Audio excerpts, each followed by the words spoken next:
Hello, fellow cyborgs, and welcome to my final mini wrap-up of 2019. Today I'm going to show you the final books that I finished in 2019 and the few books I got for Christmas. I finished and have since donated World's End by Joan D. Vinge. This is the second book in the Snow Queen cycle. I read the first book last year and liked it. The first book is a science fiction retelling of the Snow Queen. I was especially excited to read the second book because it follows BZ, who is a character who goes through traumatic events and is also just a very sweet cinnamon roll. I thought the second book was going to be primarily about how BZ dealt with his trauma and how he regained self-confidence since the trauma that happened to him is something his culture finds taboo. But this ended up being a more like road trip story into a really desolate place and BZ being lovesick rather than dealing with the horrible events that had happened to him. So I was really disappointed and gave it 2 out of 5 stars. I don't think I'm going to read the next book in the series. I also finally finished the Sonnets by William Shakespeare. I started reading this months ago because of Libby Stevenson, and I liked this collection. I don't think I was expecting all of these sonnets pretty much to be love sonnets. I don't know why. I just feel like titling it the Sonnets rather than maybe it's an official title rather than love sonnets. I don't know. But that was an unpleasant surprise for me because I'm not a huge fan of love poetry. I also don't think that I'm necessarily smart enough, or at least I didn't take the time to really pick apart the language of these sonnets. And I feel like that is half of the reason why you love William Shakespeare is to just ooh and ah over his mastery of the English language. So needless to say, I didn't get a whole lot out of this, but I did overall enjoy the experience and am happy to have my own copy. Hopefully I'll pick through it one of these days or years. I also did finally manage to finish the Anne of Green Gables series through the help of audiobooks. By far, Anne's House of Dreams is my favorite book in the series. This takes place after Anne is married but before she's a mother. The side characters are all absolutely lovely. I loved Captain Jim, Cornelia, and also Leslie.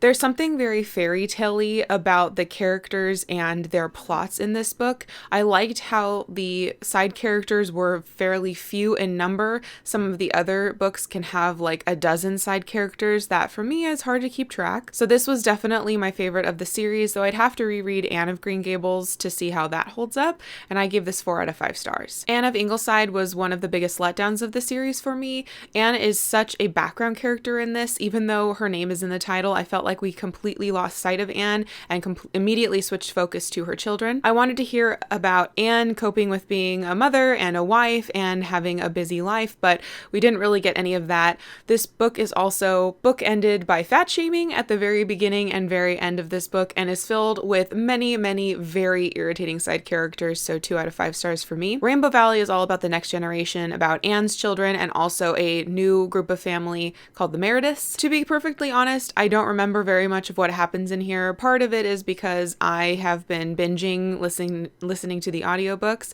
but part of it too is that I really don't care about the kids. So I did end up giving this 3 out of 5 stars because it wasn't actively irritating like Anne of Ingleside, but this definitely didn't make as big of an impression on me. I was hoping Rilla of Ingleside would also be another top in the series, but it did kind of disappoint me. This again focuses mostly on Rilla, who is Anne's daughter, and also events during World War I. This book spans the years of World War I. While hearing about events in World War I from not only a Canadian but also a domestic side was quite interesting, I was very irritated at the one character you could code as gay being the one who had a very not happy ending.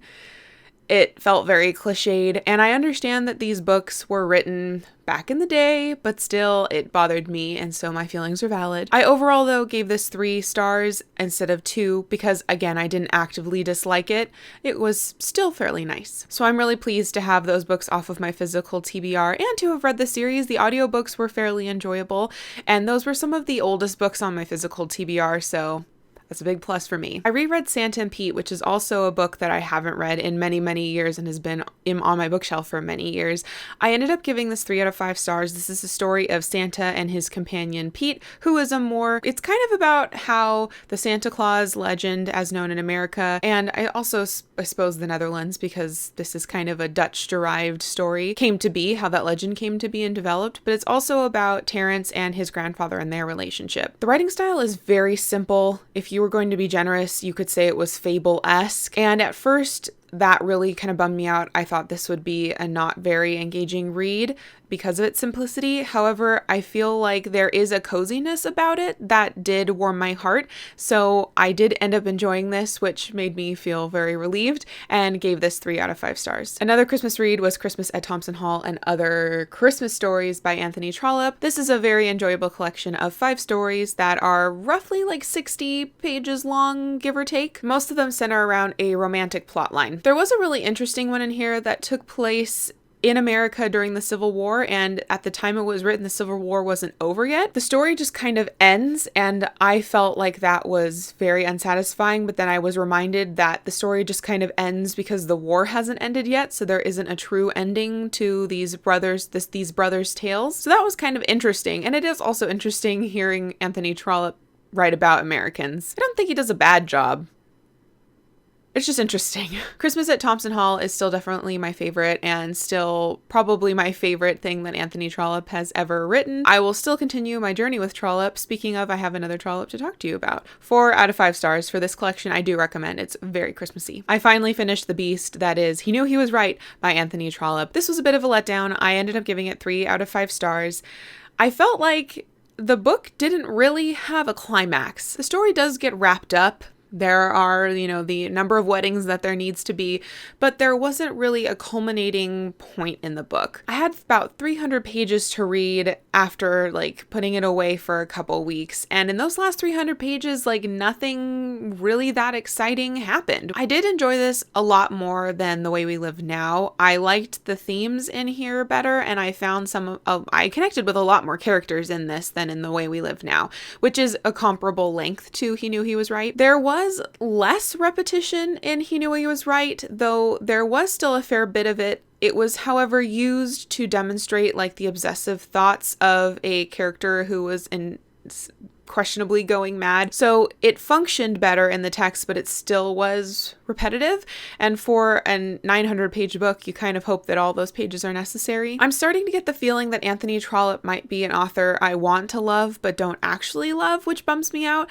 Though I do think I need to probably try some of his standalones that aren't 900 pages, and I hope to do that next year. 3 out of 5 stars for this. I do recommend, but I think I would have enjoyed it if I had read it faster. I also read Record of a Spaceborne Few by Becky Chambers. This is the 3rd book in the Wayfarer series. I buddy read this with Sarai from Sarai Talks Books, and unfortunately, I feel like we didn't have very much to talk about with this. I think we ended up having a similar feeling to it toward the end. My feeling of this book was that it felt even more plotless than the first book, The Long Way to a Small Angry Planet. This is about a generation ship of humans who have always lived on this ship and exploring the culture of the ship and exploring how the world views the culture of this ship. I realized too late, perhaps, that one of the reasons why I love Becky Chambers' writing and her books in the Wayfarer series, for the most part, are her aliens.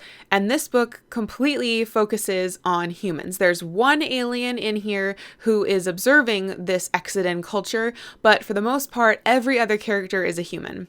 I love how Becky Chambers writes aliens to comment on our current human culture and society, and here she's just exploring a human culture from the future. I also didn't think that the different perspectives in this book connected to one another. The only connection they had was living on this gigantic ship, and I wanted their stories to be more intertwined than they were. This also didn't feel as cozy for me. I think there's something different about making a family of a crew who's trapped on a fairly small ship to people who just live in a community who happens to be encapsulated on a really large ship. The sense of community for me wasn't there as much. So 3 out of 5 stars for me. I won't give up on the series if she comes out with a 4th, but I think it's good for me to know that I love Becky Chambers and her worlds for her aliens rather than for her humans necessarily.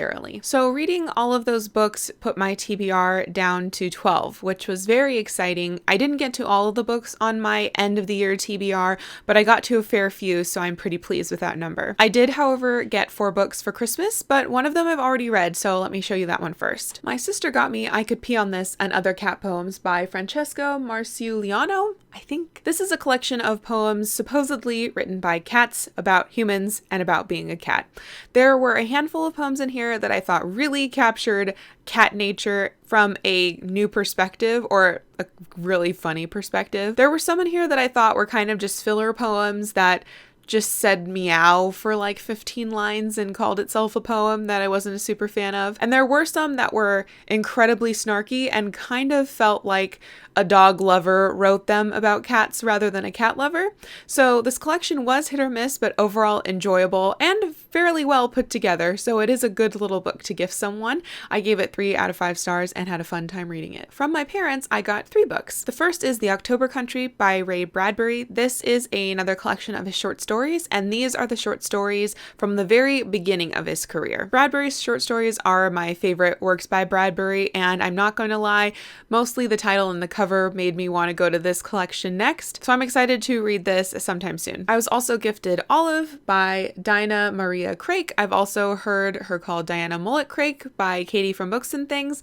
This is definitely a Katie from Books and Things recommendation. I would not know about this book without her. She loves this book for so many reasons. This book plays with gender and class and also has a character with disability in it, and I'm really looking forward to diving into this Victorian classic. And I also received an annotated version of Mansfield Park. So as you might know, Mansfield Park is my least favorite Jane Austen novel. Not that I am a lover of Jane Austen novels, but this is hands down my least favorite. And I remember thinking to myself, you know, I bet you I would appreciate Mansfield Park if I studied it. I heard on Bonnets at Dawn that this annotated edition, edited by Deirdre Shauna Lynch, is a really good annotated edition, and I thought this might be like the equivalent of taking a course on Mansfield Park, is reading the notes in this very good annotated edition. So that's my plan, to reread Mansfield Park in this edition with the notes to hopefully enlighten me as to the craft and genius which is Mansfield Park. Because I definitely feel like Mansfield Park should be